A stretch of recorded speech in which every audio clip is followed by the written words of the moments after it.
Thanks for tuning in to Red Belt Radio. The following episode is scheduled for one fall. I'm Jason, and this show is dedicated to World Wonder Ring Stardom. Today, I'm covering the results of the climactic Stardom Dream Queendom, which was Stardom's last stand in 2023. One of the most unique, turbulent, and in many ways miraculous years we could have ever anticipated. The following will contain heavy spoilers for Stardom Dream Queendom, but you're in luck because Stardom has released the entire Dream Queendom event onto their YouTube platform for a limited time, and has also posted separate individual videos of both the White Belt and the Red Belt Championship bouts, which presumably will remain on their channel permanently. Links to all of these can be found in the description below. I picked one hell of a year to begin covering Stardom, and my presence on YouTube from the very beginning has been tied to one singular person, the Empress herself, MAIKA. The journey of this amazing wrestler in 2023 is so full of serendipity and emotional weight that I find it difficult to even summarize. And it was at Stardom Dream Queendom, which took place on December 29th, 2023, that MAIKA made her dreams come true, and we witnessed the absolute highest point of her career. As I've said once before, this one's for MAIKA. We will get there. If you find these transmissions valuable, please give this a like, subscribe to the channel, or leave a comment to let me know what you think. The rookie tag match between the team of Miyu Amasaki, Suzuki, and Azusa Inaba versus the team of Hanako, Sayaka Kurata, and Rana Yagami was a fantastic showcase for all involved. The crowd was very much alive and amped for this match right away, and we couldn't have asked for more from a contest that sought out to emphasize the potential of these talented prospects and set the stage for the event as a whole. Don't overlook the fact that Stardom's New Blood schedule only stands to get more impressive and impactful in the new year. And if you somehow weren't paying attention at this point, the opening piano line of Tam Nakano's theme song no doubt signaled the importance that Dream Queendom would be carrying throughout the night. This was Nakano's first live appearance since mid-October, and it was uplifting to hear this crowd cheering for Nakano upon the mention of her Tokyo Sports Women's Pro Wrestling Award 2023 win. Always one to progress a story, the Cosmic Angels leader would be returning to lend her presence to both the White Belt and the Red Belt title matches. The 8-person tag match split into 4 teams: Lady C and Hina, Yuna Mizumori and Saki, Thekla and Mai Sakurai, and the winners Saki Kashima and Ami Sourei is not a match I will likely revisit soon. I just don't think the match benefited from having 4 teams. 3 teams at the most would have been better, in my opinion. I do want to say that Yuna Mizumori and Saki worked quite well together, and I think they could make a fun team throughout 2024 if Saki is available. The other 8-person tag match, which was split into 2 teams, a returning Mayu Iwatani alongside Hazuki, Hanan, and Saya Ida, versus the young Oedo Tai clique of Starlight Kid, Rina, and Ruaka, along with Fukigen Death, worked a lot better than its predecessor. Some of the things I enjoyed most: SLK's cruel, Mayu-themed overmask, Fukigen Death's despicable coercion of referee Barb Sasaki, forcing him to bulldog Mayu, the equally despicable targeting of Mayu's injured finger, and as usual, the selling ability of the icon Mayu Iwatani. She's just the best seller in Stardom, right? If someone else is in the running, please let me know. As I mentioned in my preview of Dream Queendom, Red Belt Radio's 18th transmission, I would have preferred seeing Nanae Takahashi in a passion injection match rather than this 6-woman affair in which nothing was on the line and the teams didn't make much sense. We did get the slightest of previews for what is fated to be a classic high-speed duel between Mei Seira and Azumi one day. And in spite of tonight's booking, I do have high hopes for all of the wrestlers involved. Shuri, Mina Shirakawa, Mei Seira, and their opponents Nanae Takahashi, Yu, and Azumi. The Goddess of Stardom title match between Aphrodite's Utami Hayashishita and Saya Kamitani and XL's Natsuko Tora and Momo Watanabe had a number of things going for it. The overall pageantry in Stardom does a lot to make these moments feel big. And in this match, both Natsuko and Momo seem to play things extra heelish and seem to really enjoy their displays of sadism. The choice to have Momo utilize the blinding green mist this time instead of Natsuko is one of countless examples of Stardom knowing its own history and twisting things to play with our expectations. This is great entertainment, great wrestling, great storytelling.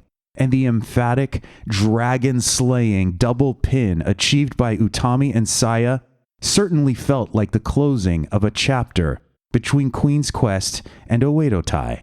If that's the case, though, then what is next for both factions? The New Japan Strong match between Julia and Megan Bane was so much more interesting for me thanks to the astoundingly good work pulled off by 6 wrestlers involved in the main event of the 12/24 Korakuen Hall show. I could release an entire transmission covering the things I loved about that match. But in case you missed that battle at Korakuen Hall, A, go watch it as soon as possible, and B, spoilers incoming for that match. We saw the Korakuen Hall crowd very energized and very supportive of Megan Bane, which was awesome. We also saw Megan get a gigantic win on the 24th when she pinned Julia to the mat following her devastating F5. Because Julia and Megan have shared the ring quite a bit at this point, we ended up seeing some moments at Dream Queendom that felt familiar to us. I do think that Tam Nakano already told the best David versus Goliath story we've seen when it comes to Megan Bane. But holy smokes, did Megan need to be slapping Julia that hard? These women are tough. And even at the end, the crowd still showed Megan a lot of loyalty. At a surprising point in time, Natsupoi arrived, just ahead of the white belt title match between MIRAI of God's Eye and SAORI Ano of Cosmic Angels. With Tam Nakano watching from a distance as well, it quickly began to feel like the fix was in. And yet I had already convinced myself that anything going into this match was all purely intended to compound the forces working against MIRAI. That this would all lead to her ultimate, resilient breakthrough, in which she would put her entire soul into it, as usual, and somehow make things work. But MIRAI's behavior as a character was so very odd here. She seemed to have psyched herself out, turning her back and walking away from SAORI at one point, and even seeming concussed on the floor beyond the ring as the referee counted nearly to 20. I have to wonder, is the idea here that MIRAI has lost her spark? Has she lost her motivation? Has she run into a puzzle in SAORI Ano that she simply cannot solve? I think we have to say the answer to that last question is yes. MIRAI can't beat SAORI, period. And this to me is very interesting. as the closing stretch of the match continued to crescendo, I thought to myself, Mirai can't be allowed to pin SAORI with any of these moves. She's already tried that and failed. I think the resolution of this match will be some kind of submission. She can't cover SAORI, she can't keep her down, but maybe she can overcome her through pain. But of course, that wasn't the resolution. The resolution was SAORI channeling the will of Natsupoi and Tam Nakano, crushing Mirai and claiming the white belt for herself. It seems that none can escape the wrath of Tam Nakano for long, not in 2023. Anyone who has tormented Nakano or disbanded from her faction or looked at her sideways has paid the price this year. And Mirai was beyond devastated by this result, which showed a side of her that I'm not sure we typically have seen. A new layer of depth is being unlocked here, as putting her entire soul into it has fallen short this time. This match felt, for the most part, to be a story about Mirai, which does a disservice to Sal Ano, who is herself a powerhouse of storytelling and characterization. With that being said, I have to recognize my own bias and try to be as fair as possible. I am not one to congratulate what I call Stardom super pushes, and I have to admit at this point publicly that SAORI is the recipient of a clear super push. She's gone through 3 titles in the span of about 8 months, and outside of the 5-star GP, she's not one to suffer many losses. And so we have to call these things fairly across the board. SAORI has not been here terribly long, and yet she is being booked like a real terror. For me, what in some ways does justify this is the titanic degree of drama and intrigue that SAORI can bring to this company when at her best. She's also connected to a faction, and strongly so. Cosmic Angels were at quite a low point, and they needed a heavy-hitting character to enter the story and bolster their ranks. To be clear, I think SAORI is being pushed a little too urgently, but I do think some aspects of her push make a little bit of sense. And she is one of my favorite wrestlers, so I am not worried about the quality of her upcoming title reign. Moving on to our main event of the evening. The culmination of a chaotic but undoubtedly still beautiful year. The culmination of a feud that needed to blossom fairly spontaneously, taking on a life of its own and propelling the legacy of its participants. The culmination of Red Belt Radio's first year, which has been tied by fate to the brightest star of this event. The culmination of the amazing, emotional story of the Empress, MAIKA. And of course, the power goes out and the live stream for so many of us watching in painstaking anticipation crashes. I truly didn't know what to do with myself. I slept for a couple of hours, intent on not having the results spoiled. Through some insane stroke of luck, I managed to avoid all spoilers while still discovering that the match was made available on Stardom's official YouTube page. Speaking of that, Stardom cares about its fans. They want to do right by us, and they are. This match was in many ways about the fans. This year has in many ways been about the fans. And I'm hoping to talk about that down the road. And it is MAIKA who has struck a resonant chord with the fans. She's been chosen by them. And who could blame them? She's an incredible entertainer, personality, wrestler, ambassador, showman, and source of inspiration for anyone who is willing to learn their craft, cultivate their skills, work alongside their peers, and fight for their dreams.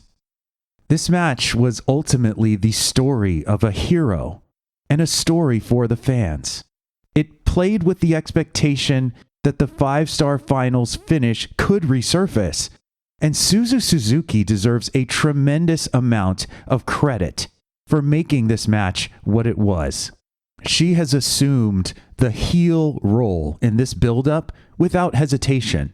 Her new gear looks awesome, and she lent a wealth of emotional intensity to this match, which I sometimes find lacking in her battles. Often she is seen reveling in the violence, no-selling big moves, and generally feeling like she's always in control, riding the waves and always having some oxygen left to spare.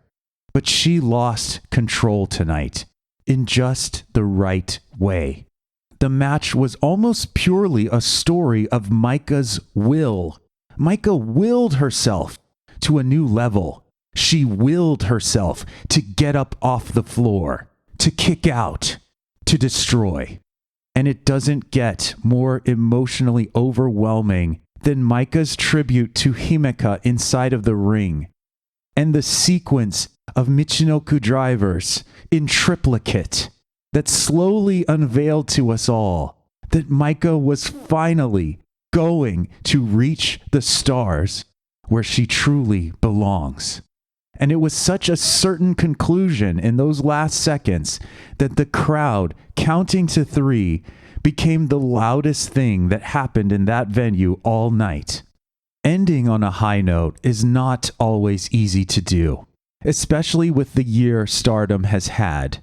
But I think they managed to do so in spite of everything. There are dozens of other things I could bring up as I've rewatched this match with a clearer head and the reality that MAIKA is the red belt champion. That realization has had more time to start sinking in, but I think I need to learn how to end things on a high note myself. Out with 2023. Begun the Empress era has. If you found this transmission valuable, please give it a like, subscribe to the channel, or leave a comment to let me know what you think. Thanks for listening to Red Belt Radio.